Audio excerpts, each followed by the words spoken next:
Hey guys, this is episode 78 of the HooperCast, and I'm going to release it a little earlier than I normally would because this was recorded on Friday, May 15th, and it was going to be a video episode with me and Dustin, and something messed up with the screen recording, so we're just using the backup audio, and we're just going to release it as a regular audio podcast.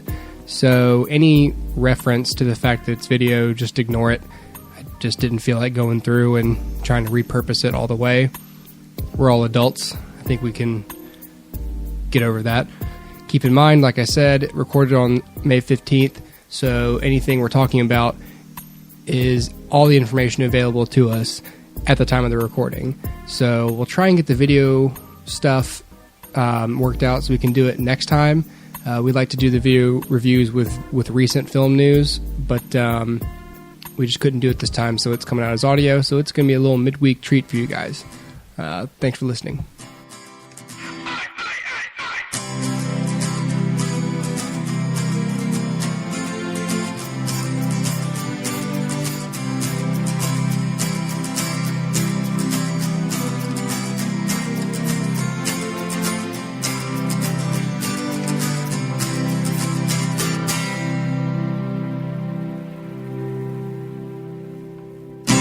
HooperCast video, episode 2. Right, Dustin? What? Whoa. What? Whoa. And guess what? You're wearing the exact same thing as last time, but I'm not. Son of a gun. This is the only shirt I own. I own 0 shirts except for this one. You're like Doug Funny. Yes, I have a whole closet filled with black t-shirts. Well, we're coming to you guys this week in video form, because we didn't want to fall behind with the video episodes. Exactly. Hopefully your video is not too laggy, and if you're listening to this on just audio, it's because it was so laggy that it was just too terrible to air. So we'll catch up next time. Yeah. We're just going to talk about a couple of recent film news things.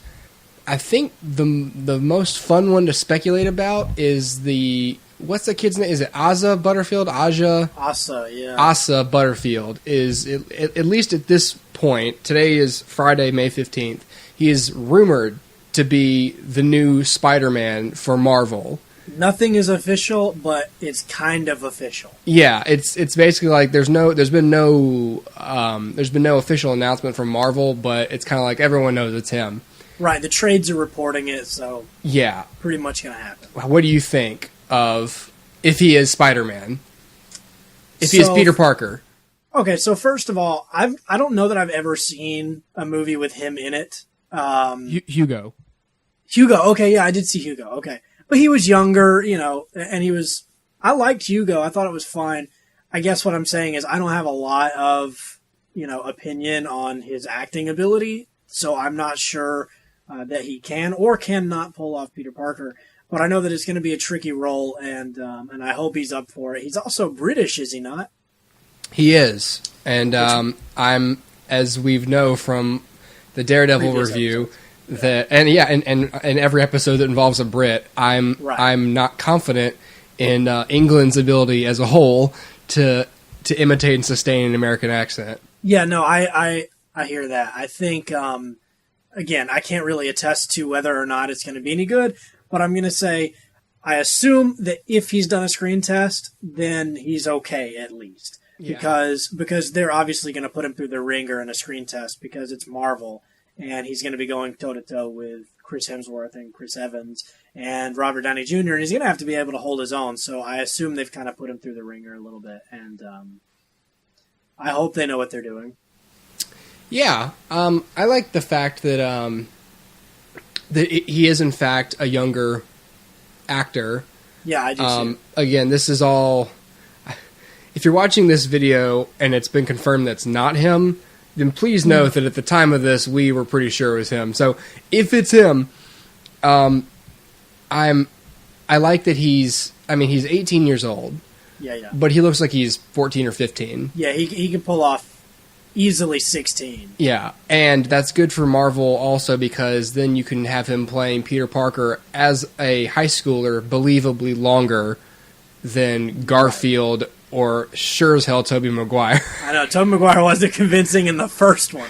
Spider-Man 3, if you don't know, is about Tobey Maguire getting his AARP card and thinking, what am I going to do? Or this is good, I guess. I get benefits. I get free pancakes. Right. I like that. I like the same reason I liked Garfield as a physical casting choice is because he's spindly. He's like this just skinny, looks like he's just now hitting puberty. He's got a very lean frame. And I think that's the ideal... that's important to the physicality of the character. Yeah. Too big, and he's not going to be able to pull off those super flexible spider moves. Mm-hmm. And, too thin, and he's not going to be able to be a convincing hero. So, with someone like Garfield or Butterfield, I think it's kind of a good little happy medium. So 2 Fields. Oh, weird. That's crazy. Oh, well, okay. All right. If your last name ends in Field, you have a greater chance of being Spider-Man. Yeah, no, I think it'll be fine. I think physically he's a good fit for the role. I do hope they, obviously this is just me going off of images that I've seen. I hope maybe he bulks up a little bit just in terms of like, almost like an Olympic runner kind of frame, but still able to pull off these intense, flexible poses. Yeah. And of course, too, when it comes to that, he may not be the one doing those poses anyway. So, the Tobey Maguire movies, unless they were showing his face, it was not Tobey in that suit. So they could go that same route here. So, all of this speculation for what he looks like in the costume may be a moot point anyway. But nevertheless, he does look like Peter, I think. So, just on physical appearance alone, I think it's a good choice. And like you were saying, I like the fact that he's younger, and so, they could easily do 3 or 5 movies where he's in high school or at least the early parts of college, and starting with Civil War, then his own movie, and then have him make a few appearances here and there. I think he can definitely pull that off. So it'll be good. And I saw Ender's Game. I mean, he was good in Ender's Game. I don't really doubt his ability as an actor, and it's good for him because this is more exposure. I think it'd be satisfying to the fans because he looks the part, and it's good for Marvel because you've got longevity out of this actor, and and he's 18, so there's no restriction on the amount of hours he can work on set.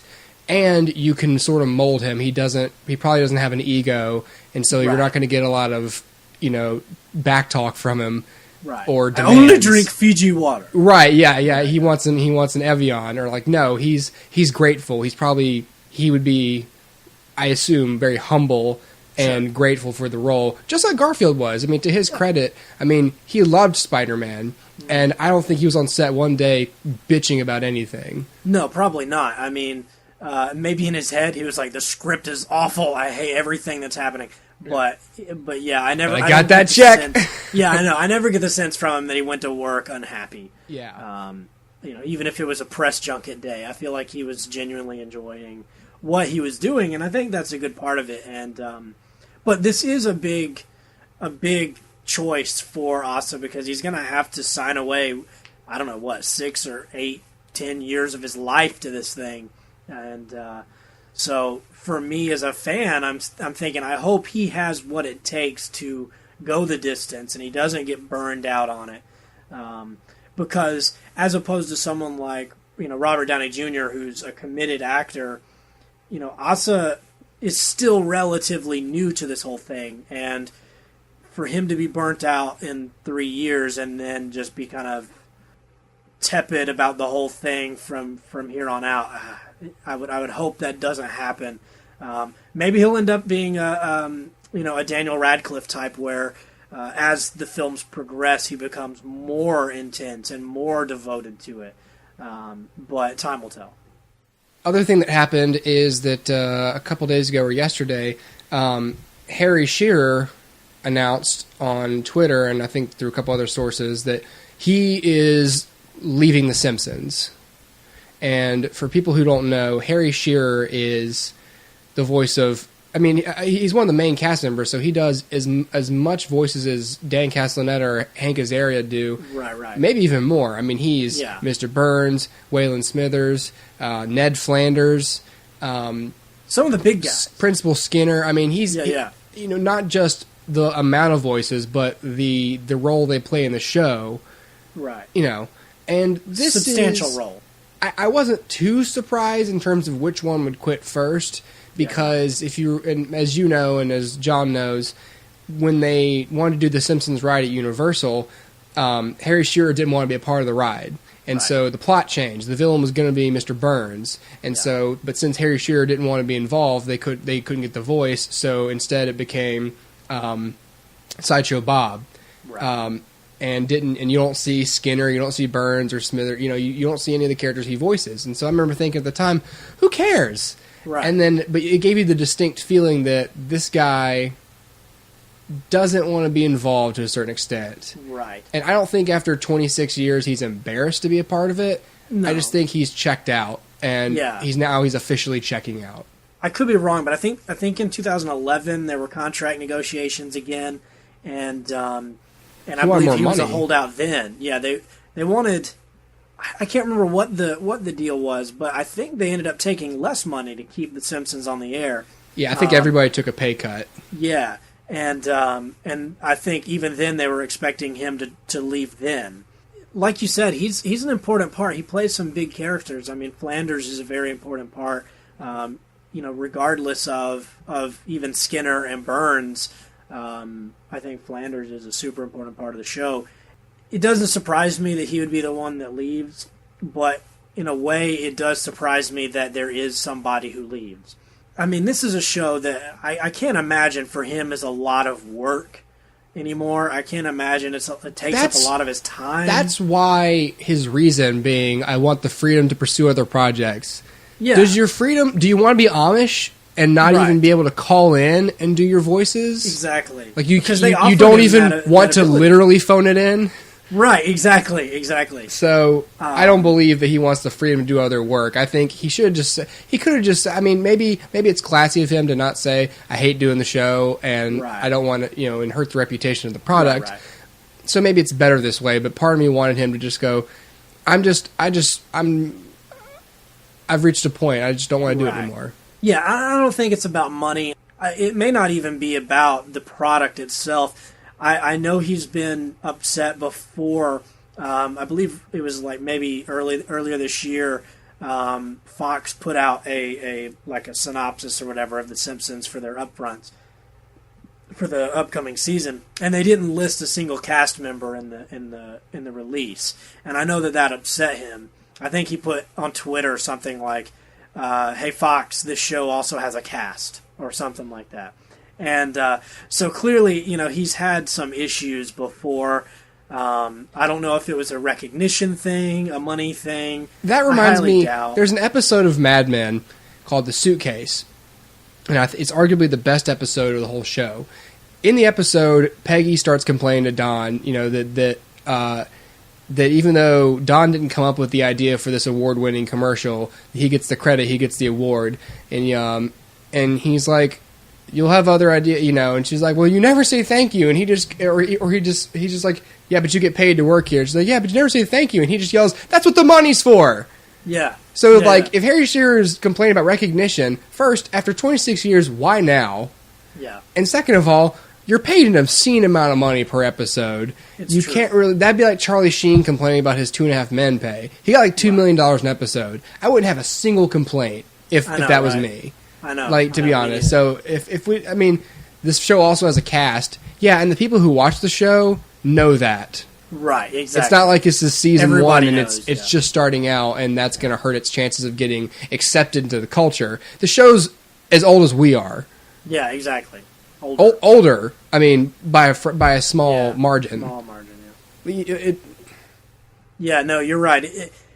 But I don't know that it was any one factor. I don't know that it was recognition or money or just wanting to do other things. I think maybe it was just a combination of everything, and I don't think it took much time out of his life. I think it was just, I'm too old. I've been doing this a long time, and I can see how after 26 years you do start to say, it's been a long time that I've been doing this thing. Yeah. And I can see that. I can understand that. But at the same time, if it's not really going to prevent you from doing other things, why even fight it? I don't know. Yeah. It just it's a shame because like we said, he plays some really great characters, and to have to retire those would be a shame, and to have to recast those would be a shame. Do you think they'll recast him? Because I do.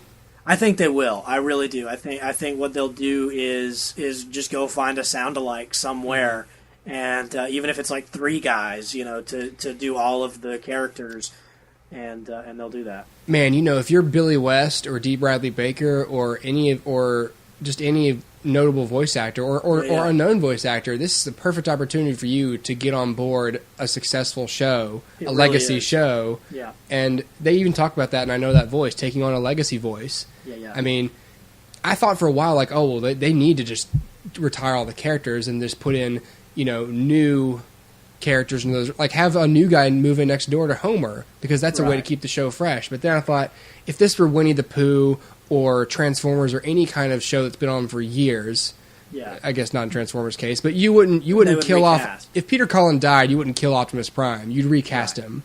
Right.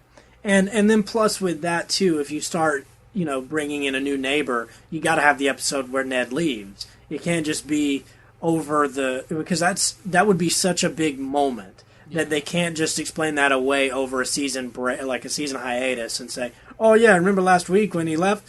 And just have like his car driving off. You'd have to have that moment. And even if it wouldn't be a big moment between Homer and Flanders, although I think it would be a big moment between Bart and Flanders. And so I feel like for that reason you'd have to finish that storyline, and they can't. So I was talking to my Mrs. Hooper about this last night, and I was like, I was explaining it to her. She was like, well, it's but he doesn't do. I mean, it's like he voices a lot of the characters. I was like, I don't know, he does a lot, a lot of voices. And she was, yeah, but it's not like it's not like Bert is leaving or whatever. I was like, you mean Bart? Bart? And she was like, yeah, I don't know that much about the show. I was like, yeah, clearly, Bert Simpson.